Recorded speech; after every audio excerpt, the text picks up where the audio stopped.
Ramiro Escobar, internacionalista y profesor PUC, nos acompaña. Para este bloque, por supuesto, vamos a hablar sobre las elecciones en Chile. El 19 de noviembre se llevó a cabo la primera vuelta y pues han quedado dos candidatos, el expresidente Sebastián Piñera por un lado y el senador Alejandro Guillé. ¿Qué tal, Ramiro? Bienvenido. Gracias por la invitación. A ti muchísimas gracias por acompañarnos. Estas elecciones se auguraban como aburridas, lo comentamos un poco fuera del aire, los resultados vaticinan más bien todo lo contrario, porque ahora pues Chile está levantado. ¿Qué es lo que va a pasar hasta la segunda vuelta, que me parece es el 17 de diciembre? Así es. Bueno, eran unas elecciones de pronóstico aparentemente fácil, ¿no? Conocido, sí, ¿no? Se preveía que iba a ganar Piñera de manera aplastante o por lo menos tranquila. Las encuestas le daban más de 40% de intención de voto, hasta 44%, con lo cual si no ganaba en primera vuelta iba a ir en una segunda vuelta que iba a ser relativamente un paseo para él. No ha sido así, ¿no? Ha sacado 36%. Guillermo ha sacado 23%, estaba dentro del margen que le habían pronosticado, pero la gran sorpresa ha sido el Frente Amplio, un frente de izquierda, digamos, ciudadana, que ha sacado 20.7% cuando algunas encuestadoras le daban apenas 5%. Entonces esto reconfigura el escenario político chileno de una manera inesperada, o yo diría que esperable si es que uno empezaba a ver las nuevas variables políticas chilenas y sociales también. Y en un análisis más agudo quizás, ¿no? De aquello que también demanda el pueblo chileno. Yo creo que no se puede hacer análisis político solamente en base a encuestas. Hay que ver qué está pasando en la sociedad, qué está pasando en el territorio político, y eso me parece que a eso no se le dio demasiado peso cuando se estaba acercando esta elección. Se preveía algo aburrido, el voto es voluntario, y de pronto pasa esta especie de sismo proveniente de un grupo, o impulsado sobre todo por un grupo que es el Frente Amplio, que es un grupo conformado por una izquierda proveniente de los movimientos sociales, por ejemplo, de los chicos que protestaron por el costo de la educación en Chile, ¿no? Hay varios que están en uno de estos grupos, por el Partido Humanista, que es un grupo bastante peculiar, que está inspirado en un pensador argentino al que llamaban Silo, ¿no? Que es una especie de izquierda espiritual y social a la vez, ¿no? También por otros grupos menores que de pronto salen como una tromba y crean una nueva situación que va a forzar una segunda vuelta, a mi juicio, bastante interesante, porque va a ser muy peleada, ¿no? ¿Cómo llegar a todos estos grupos? Sin duda, ese va a ser el reto principal de Sebastián Piñera, también de Alejandro Guillé. Democracia Cristiana ha dicho que le va a dar respaldo a Guillé. Así es. Guillermo va a recibir el apoyo ya declarado de la Democracia Cristiana, que sacó apenas 5%, Marco Enrique Sominami, del Partido Progresista, que también sacó alrededor de 5%, ya tiene ahí dos apoyos cantados. El Frente Amplio ha dicho que hasta el 29 de noviembre van a hacer una consulta a sus movimientos y sus bases para ver qué decisión toman, pero digamos que Guillermo va sumando, mientras que Piñera, por el momento, solo ha sumado a José Antonio Kast. José Antonio Kast es el candidato de ultraderecha en Chile, una persona sumamente conservadora, abiertamente de voto de Pinochet, ¿no? Contrario a las reformas promovidas por Michelle Bachelet, como la unión de hecho, que es la unión civil entre personas del mismo sexo, como la despenalización del aborto, en el caso de que se prevea un aborto terapéutico y otras dos causales más, ¿no? Entonces, Piñera tiene un problema, y es que él está tratando de situarse al centro para atraer un voto, digamos, centrista. Claro, pero si sus aliados son de ultraderecha. Exactamente, ¿no? va a tener que irse a la derecha. Y Guillermo estaba situándose en la centroizquierda, ¿no? Y ahora va a tener que irse un poquito a la izquierda, porque para captar apoyos del Frente Amplio va a tener que asumir parte de la agenda de esta agrupación, cuya candidata es Beatriz Sánchez, feminista, y que le va a pedir que profundice la reforma de Michelle Bachelet. Ahora, sin duda todo esto despierta también cierta preocupación cuando se piensa en el continuismo, cuando se piensa en la gobernabilidad que vendría luego de la segunda vuelta, sea que gane quien gane, ¿no? Mira, lo que ocurre es que si gana Guillermo, no va a tener mayoría parlamentaria. Así es. ¿No? La derecha, sumando todas sus piezas, digamos, va a tener una mayoría parlamentaria, pero no va a tener una mayoría parlamentaria tampoco contundente. Incluso si ganara Piñera, también va a tener un parlamento difícil porque no va a tener una mayoría como suficiente para que le ayude a hacer retroceder las reformas de Michelle Bachelet o algunas reformas que se planteen nuevas.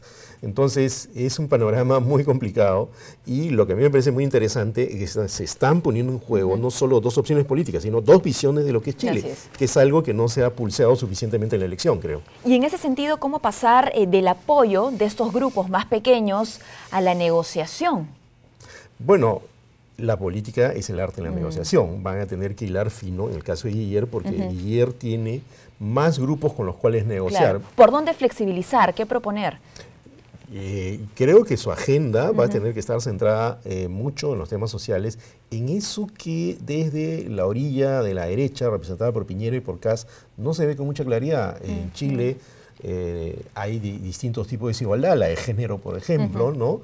Hay desigualdad social, no hay mucha pobreza, ¿no? Digamos, entre la persona más pobre y la más rica hay una gran distancia, pero la persona más pobre no es tan pobre como otros países de América Latina. Pero de todas maneras la inequidad es algo que se reclama. Claro, hay batallas ganadas, ¿no? Pero hay también deudas pendientes. Así es. Por ejemplo, el asunto de la educación es un tema que todavía es demandado por una buena parte de la población como algo que debe ser mejorado para que otorgue un mayor acceso a vastos sectores de la población o para que no cueste tanto. El asunto de las AFPs también está en debate. El asunto de género también está en debate, ¿no? De la unión civil se quiere ir al matrimonio igualitario. Eso, por ejemplo, en un país como Chile puede causar gran controversia, ¿no? Pero es parte de la agenda que va a proponer el Frente Amplio o los grupos que apoyen a Guiller y va a tener que asumir por lo menos parte de ella, ¿no? Por supuesto, estamos hablando de cambios sociales bastante fuertes, ¿no? Como bien has dicho, Ramiro, que tendríamos que también verlos o intuir si se podrían encaminar a través de Sebastián Piñera. Yo creo que Sebastián Piñera tiene más bien una agenda muy centrada en lo económico, en esa suerte de imagen o promoción del chileno exitoso, winner, digamos, ¿no?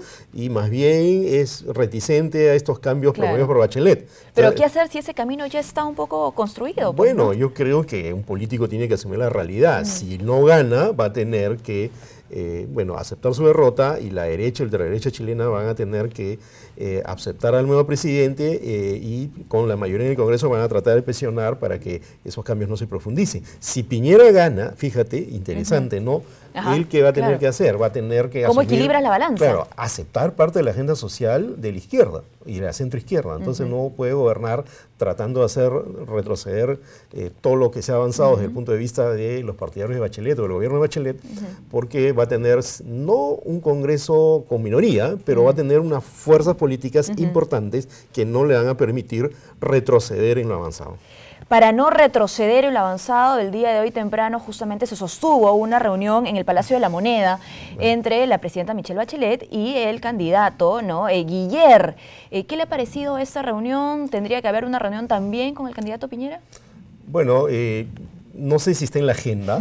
Es previsible que Guiller se va a reunir con Bachelet porque son del mismo frente, ¿no? Están tratando de ver cómo encaran políticamente la segunda vuelta. Están dando un mensaje a la población que ha votado por ellos para decirles, miren, vamos a promover la unidad, la cohesión, para, creo que no solo evitar la llegada nuevamente de Sebastián Piñera al poder, sino para armar, digamos, un menú básico de reformas o de mantenimiento de medidas sociales o de profundización de ellas, para que logren detrás de la candidatura de Guiller una cohesión, ¿no? Creo que Bachelet, fíjate, alguna gente la declaraba en defunción política, yo creo que no ha sido así.